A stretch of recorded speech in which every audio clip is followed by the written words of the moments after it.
I want a different world, where love truly is the answer, where poverty is never acceptable, where mercy is abundant, where people actually can forgive and forget. I believe I can change the world. Few things in life are more intriguing than thinking and talking about the future.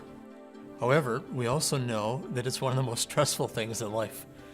Fortunately, I think Jesus understands that, and he addresses it in Scripture, and he puts it this way. He says, I have come that you might have a life of significance. The future will always be filled with unknowns and adventure. And we know that in the midst of all that Jesus will continue to change us for a lifetime so that we can go and change the lives of those around us. People say you can't change the world. We already are. We are powerful. Whether you know it or not, we are all creating change. How will you be change? I never thought I'd be going to Kuwait. 4 years ago, I was really searching for what God wanted for me to do in my life. All I could hold on to was that he had a plan. One night I just happened to stumble upon the Rocky Mountain website. Immediately I saw the program for global studies, and I knew that this is where God was wanting me to be. The funny thing is, that very same night, my mom had been talking to someone about the same program, and she had that immediate sense that this was perfect for me as well. It's funny how God works, hey? I ended up deciding to major in international community development. This is done through a partnership with Mount Royal University. I now get to go to Kuwait and do an internship that deals with women and social justice issues. I now have all the tools I need to be able to go out and do what I'm passionate about. I don't want to just be changed, I want to be change. As children of God, it is no longer okay to sit around and talk about what is wrong in the world, on our street, in your house, in your school. Stand up. You can be change. I needed to let God out of the box I'd put him in.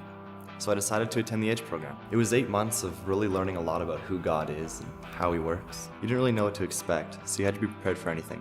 One thing was sure, you're going to be taken to your intellectual and spiritual limits. The EDGE combined classroom learning with living my faith out in the real world, so instead of just being taught my faith, I live it. We spent some time with the disenfranchised and forgotten in our society. Through our urban ministry, I was really able to learn how to show them God's love. Now I can see how one person can make a difference. I no longer just want to be changed.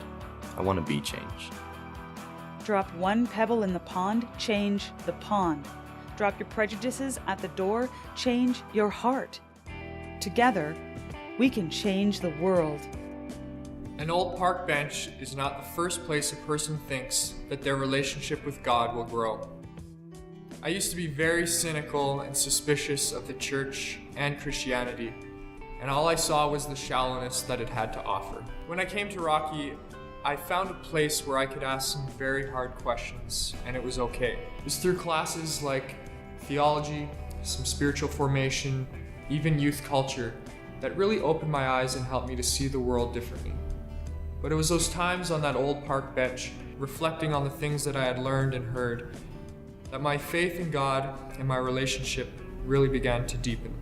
I am a youth pastor now. Nothing brings me more joy than to help a young person change the way they see the world around them. If I can point a young person towards God and help them see themselves differently and help them see God differently, then I know that their lives will be forever altered.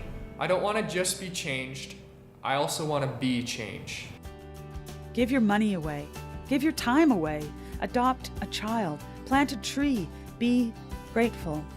Smile. Treat people with respect. Always keep learning. Don't just be changed. Be change.